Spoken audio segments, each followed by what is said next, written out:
Hello everybody. Due to YouTube's new rules and regulations, I am required to give you this warning before each of my videos.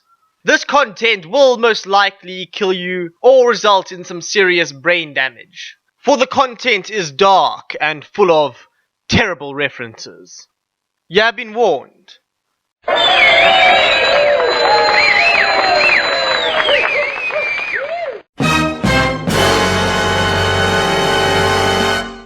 So a couple of days ago I was thinking about A Song of Ice and Fire, which is unsurprising since this channel is basically only about A Song of Ice and Fire. And I was thinking about Stannis Baratheon, and wondering what the future had in store for him, of course. Now if you watched any of my other videos, and I'll assume that you have, you'll no doubt know that I don't peg Stannis as someone who will survive till the end of the series. In fact, I expect him to die rather early in the next book to come.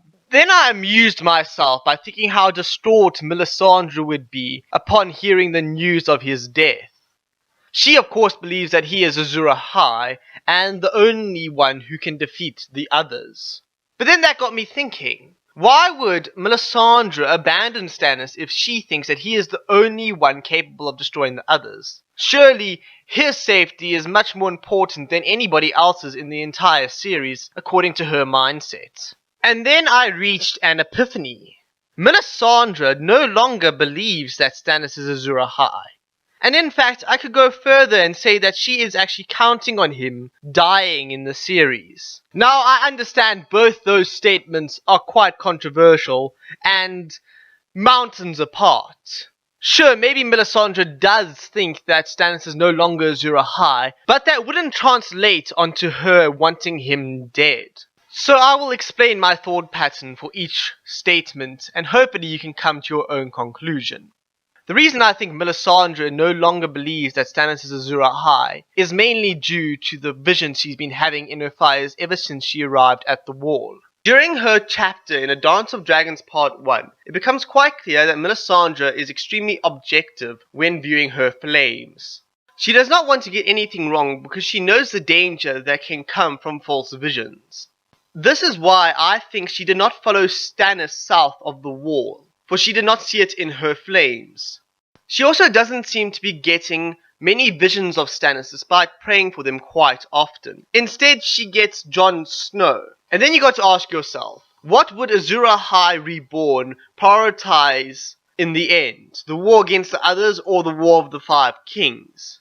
The answer is pretty simple, the war against the others, which is what Jon Snow is doing, not Stannis. Sure, Stannis has aided in some sense, however he is still wrapped in his battle south of the Wall. And if I can notice this, I'm certain that Melisandre will notice it too. She also seems to be giving an unnatural amount of help to Jon Snow.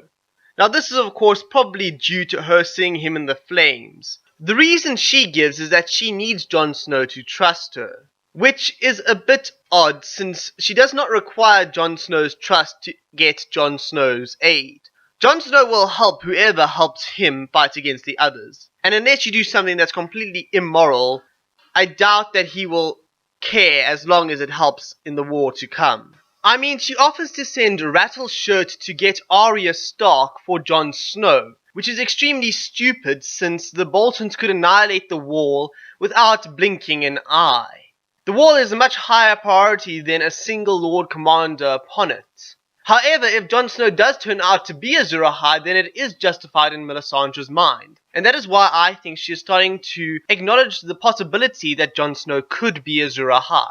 I mean, if you take Melisandre's visions as one long journey towards finding Azor Ahai rather than her aiding Azor Ahai, they start to make much more sense. Stannis was just a means to an end then, and so was Davos. Both had the duty of getting her to the Wall. It is unlikely that any of the other kings, besides maybe Robb Stark, would have dropped everything in order to go save the Wall against the wildlings. And Davos was the push that Stannis needed in order to go towards the Wall.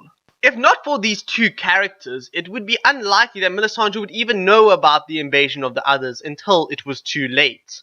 And then the idea that she would want Stannis dead if he is not Azor Ahai. Okay, want is a bit of a strong word. Maybe she would benefit the most from Stannis' death if he is not Azor Ahai, is a result of her still being considered Stannis' true queen by basically everybody. I doubt that if Stannis was killed, his forces would rally behind Serene or Stannis' current wife. It is much more likely that they will rally behind Melisandre, and she will put the forces to much better use in her mind than trying to conquer Winterfell. They'll be commissioned to fight in the war against the others, and would be a tremendous boost to the Night's Watch standing forces at the moment. I also think that Sir Justin and Sir Davos will defer to her leadership in the event that Stannis dies. But what do you think? Do you think I'm completely mental, or do you think that I might have some inkling of a point? Please leave a comment. Thank you for watching. If you liked me, please be sure to hit that lovely button in the corner. If you loved me, please subscribe. I really appreciate it. This is the Mad Hatist, signing off. Cheerio!